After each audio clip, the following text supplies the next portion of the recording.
Consciousness thrives in stability. What has to be stable is the mind and the rise and disappearance of all that is concerned with the astral body, so the realm of emotions and desire. So emotion, desires, and the conceptual mind, the thinking mind, all that has to be as stable as possible for consciousness to thrive, for light to thrive, because consciousness is light, for enlightenment to expand, which is the same thing as saying for consciousness to expand.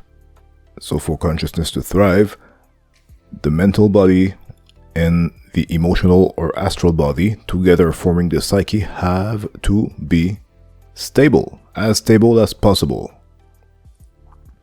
When this happens, the astral body and the mental thinking body, the psyche, becomes an adequate vehicle for the right expression of the soul, which is consciousness, which is light, which is hopefully increasing enlightenment. When such is not the case, when there is too much turmoil in the mind and in the astral body, then the soul is handicapped in its expression through us.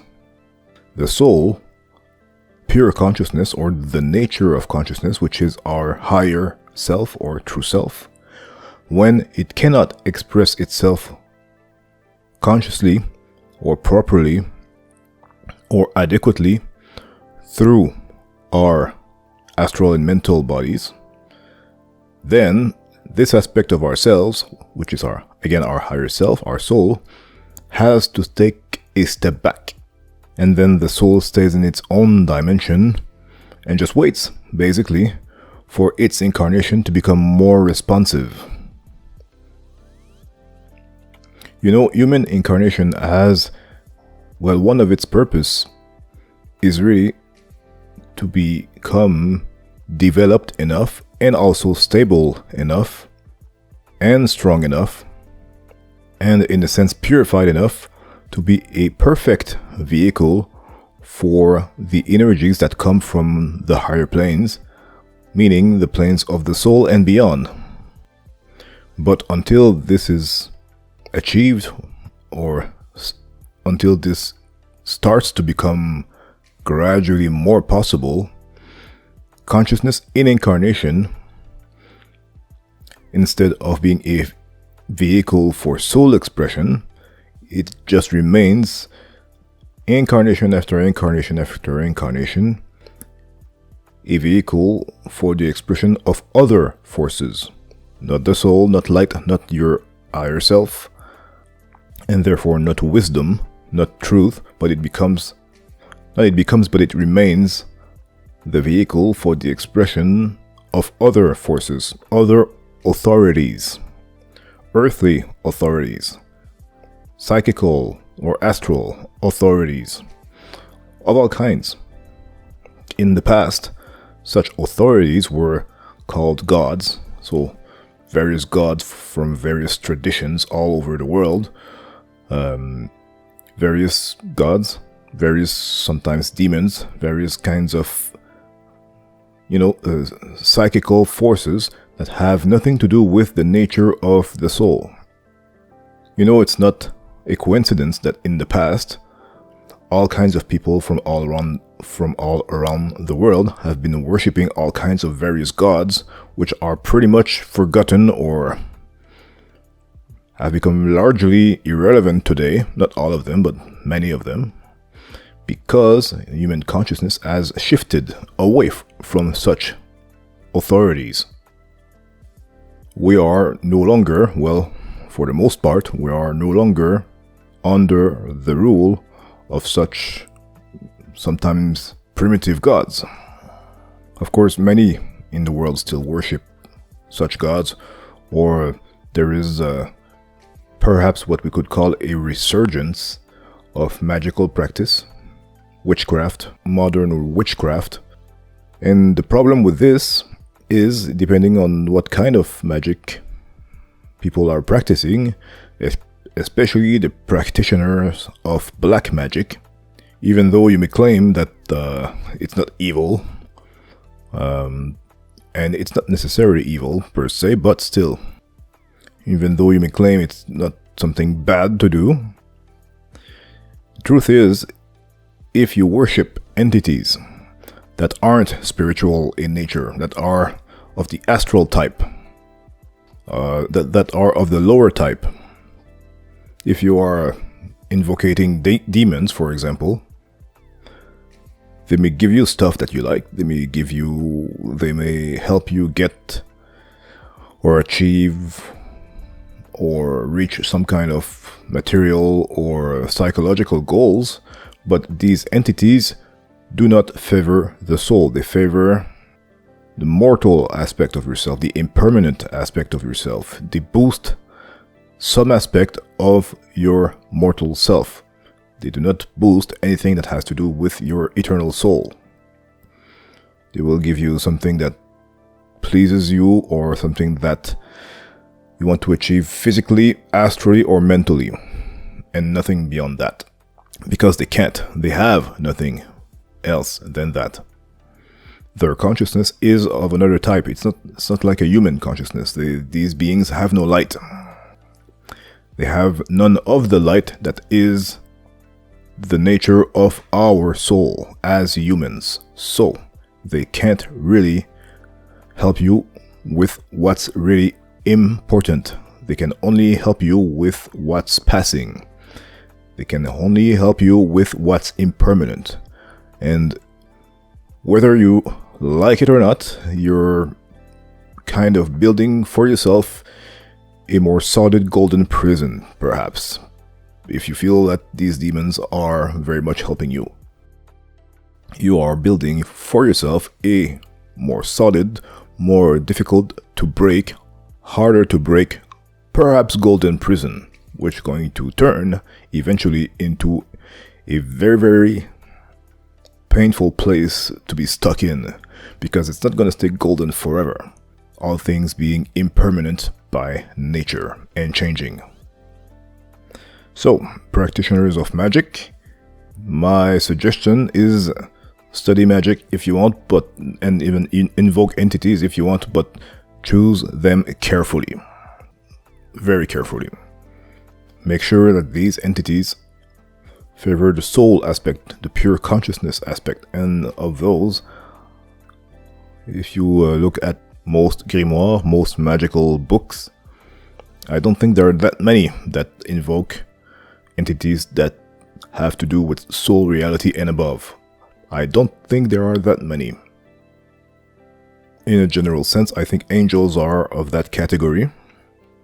A lot of, perhaps a number of gods from the Hindu pantheon are pretty good enough, I guess.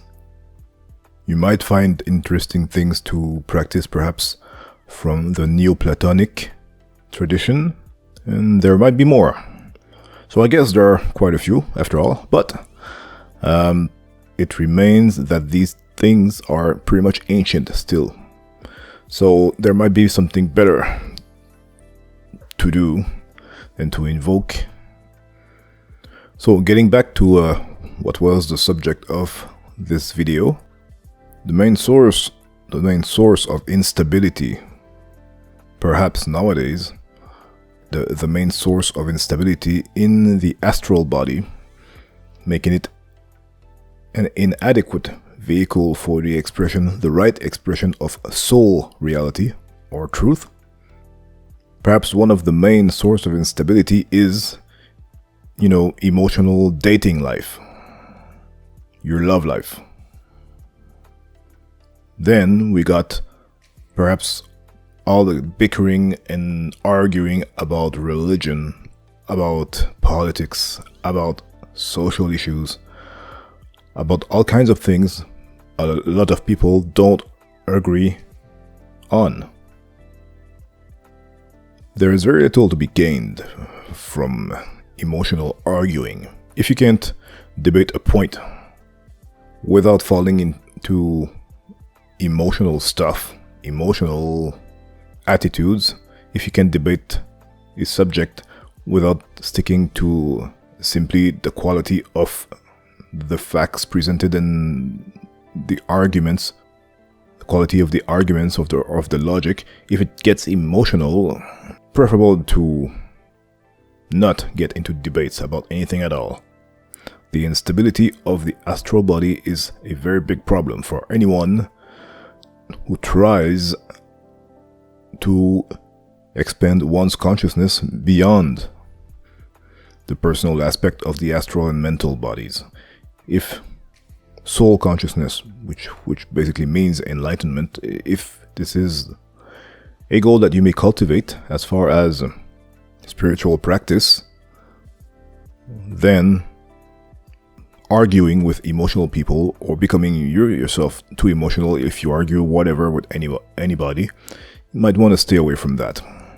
Might want to stay away from relationships that do not provide more stability in your emotions. And instability has to do with what we usually call negative emotions. You know, if you express joy, enthusiasm, that's not really a problem, of course. But intense attachment, too intense desire, sexual or otherwise, uncontrolled. By intense, I mean uncontrolled or unconscious, like too animalistic, big problem. Endless arguing, bickering, becoming angry at others for what they think, becoming all riled up because of Donald Trump or because of whomever else. No good.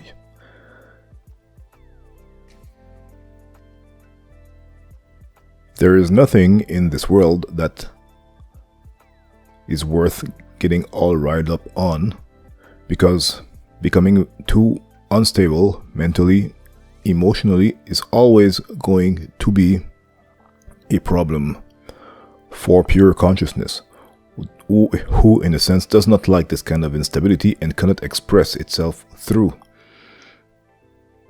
a psyche that is too unstable. Therefore, it's not worth it. It's not worth it. We are here to express the higher truth. So, if we're not doing that, it's not worth it. What prevents us from doing that is not worth it. Perhaps sometimes we feel we should be outraged by what's going on in the world, by what this person has said or that person has said. But then, if we feel that we are justified in getting all riled up, something has not been correctly understood. There is no justification that is worth driving your own light away. No justification. It's preferable to remain silent and not unconscious, but somewhat indifferent. And by indifferent, I don't mean you don't care about what goes on in the world. You care, but you don't become unstable because of it. Outrage is not worth it. Care, but remain stable. Care, but don't get all riled up. Care, but don't let anger and hatred emerge from you. Care, but don't let anger and hatred take root in you. That's what's important. So a sort of indifference.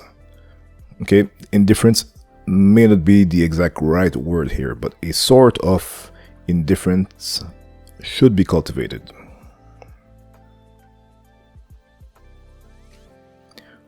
Otherwise, small things, big things are going to cause turmoil in your astral and mental bodies, and you will, if you have gained some measure of soul consciousness, it's going to dissipate, it's going to disappear until you find or refine your stability.